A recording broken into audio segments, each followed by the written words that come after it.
But human rights are back. We're not going to apologise for it. We're not going to seek excuses for it. We are going to not only protect human rights, we are going to promote human rights.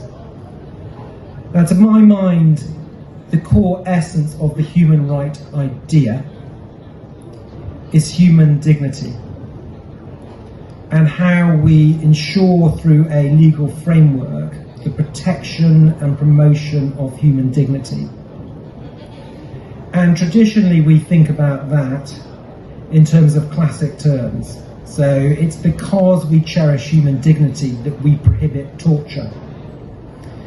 It's because we recognise that democratic, open societies are what are required to protect and promote human rights, that we have rights such as freedom of expression, freedom of assembly, freedom of religious worship. But also at the core of the human rights ideal is that rights have to be effective. And it seems to me that the same guiding principle of respect for dignity underpins the way that we must approach concepts such as right to food and right to health and right to social care.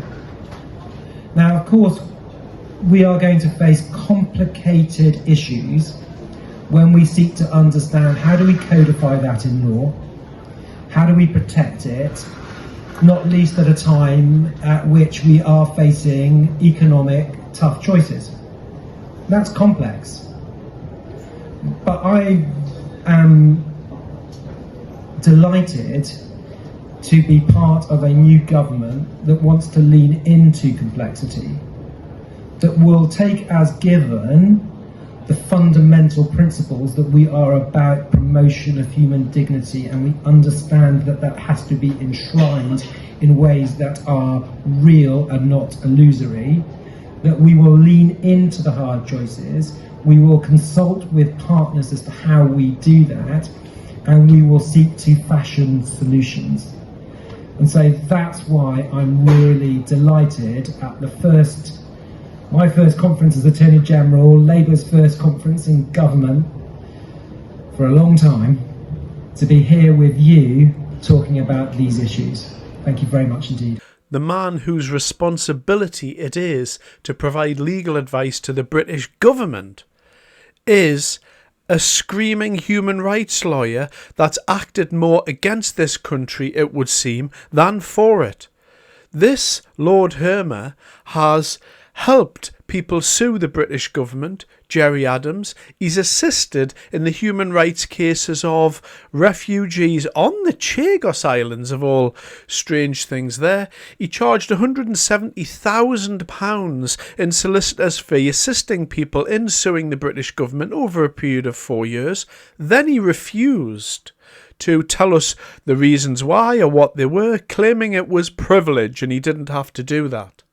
And not content with seeming to laugh at the people of this country, giving away our assets to Mauritius, who's in line with China, and standing there with Philip Sands KC, and you've got Lord Hermer here and Keir Starmer. And in essence, what he done, he compared people talking about the abandonment of the European Court of Human Rights to people in Nazi Germany in the 1930s, thereby essentially calling most of the population, who particularly are kind of moving towards reform now, Nazis. Now, this is the man who's acted against this country. This is the man who is calling us Nazis. This is the man who's been fiddling around like all the rest of the human rights lawyers have in the Chagos Islands and plotting our demise along with Keir Starmer and his other mate Philip Sands. So this little cabal that they've got going on is doing its very best to destroy the country. But not content with all of that, he's got to rub our noses in it.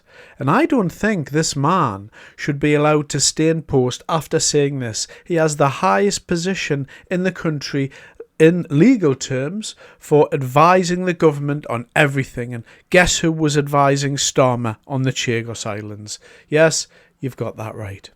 Now, outside of that point, what I'm going to do, I'm going to shine a little light on Keir Starmer and how he thinks he can get away with all this, and how he thought he was really strong on this legal side. You might have thought, well, he's been a high-flying lawyer and all his mates are lawyers, so he's going to understand that whole game. But I'm going to play this little clip, and what I want you to do when Keir Starmer is talking, you look at the face of Lucy Powell, and you're getting the reaction from the rest of the Labour Party there. He doesn't answer the question, and I think they all know. Him and all his buddies having late-night fireside chats, giving away billions of pounds to Mauritius and all of that. I think this is going to be the thing that eventually brings him down, because he's made a serious error in judgment. It's his best mate and his other mate, and they're making huge decisions on this country based upon a foundational set of beliefs which are related to all of the colonialism rubbish that we hear time and time again from these lefty human rights lawyers. So here's that little clip first of all, and I'll get back to you in a second. Thank you, Mr. Speaker. Earlier this week, we learned that the Prime Minister's close friend, the Attorney General, has in the past advised Caribbean nations on seeking trillions of pounds in reparations. He's been a key player in the surrender of the Chagos Islands and the related fiasco there, which will cost the taxpayers up to £18 billion, and has even advised Jerry Adams, who is standing in line to get compensation from the British government in Northern Ireland legacy payments, the quantum of which could cost up to £2.7 billion. Given the Attorney General's track record, does the Prime Minister have faith in his motives, and does he have confidence that his best friend represents good value for the British taxpayer? Mr. Speaker, we've long had the principle that everybody's entitled to legal representation in this country. That means that lawyers don't necessarily agree with their client. Now, the Conservative Party used to believe in that principle. If they now disagree with that principle, they should go and see the victims of very serious crime, including sexual crime, and tell them that under their provisions, the lawyer who disagreed with the perpetrator wouldn't be able to represent them, meaning that victims will be cross-examined by perpetrators because lawyers disagree with the perpetrator. That's never been the Conservative Party position.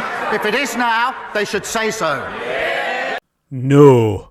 That was a high-priced legal argument there, delivered on intellectual grounds, while people were kind of looking askance at Keir Starmer, wondering exactly what he was talking about. The Tories levelled a very direct criticism at Keir Starmer there. Your best mate, you know, the lawyer that you give the highest position in, lawyer terms, in barrister terms in the whole country, the Attorney General, the person that provides the premier advice to the whole of the government, you know him? Well, he's your best mate. And you, him, and the rest of these other human rights lawyers that are all your buddies, like Philip Sands, are destroying this country. So what have you got to say about the fact that you've just given your best mate one of the best jobs in the government? Keir Starmer stands up and delivers a lawyer's argument, an intellectual argument where he would have consulted law books, and he starts talking about the history of law. Not what we were talking about there. What we were talking about was nepotism. Why did you give your best mate that job, and why are you giving Chagos away? It's quite straightforward, and he didn't answer. And that's why Lucy Powell was looking at him like that, because she knows, just like the rest of the Labour Party knows, just like the public know. Keir Starmer is actually weakest on the legal front, not strongest. He's made a catastrophic error putting his best mate there, because that, with the Chagos, with his other human rights lawyer buddies, is what is going to bring him down. And it should bring him down, because he gave something that was the property of the British people and handed it into the hands of virtually the Chinese Communist Party in line with Mauritius. It's almost unbelievable, this Chagos incident, to actually conceptualise what they've done. It's almost unbelievable that a Prime Minister of this country would give that away. It's still fascinating to me on so many levels, and so wrong. It's difficult for me to wrap my head around it, really, but this man here, this Lord Hermer here, is one of these snivelling cretins, one of these people that continually works against the will of the British people, who the people who've looked after him, just like Philip Sands, just like Keir Starmer. These people do not like Britain. They're acting against the will of the British people. Thanks very much for your time.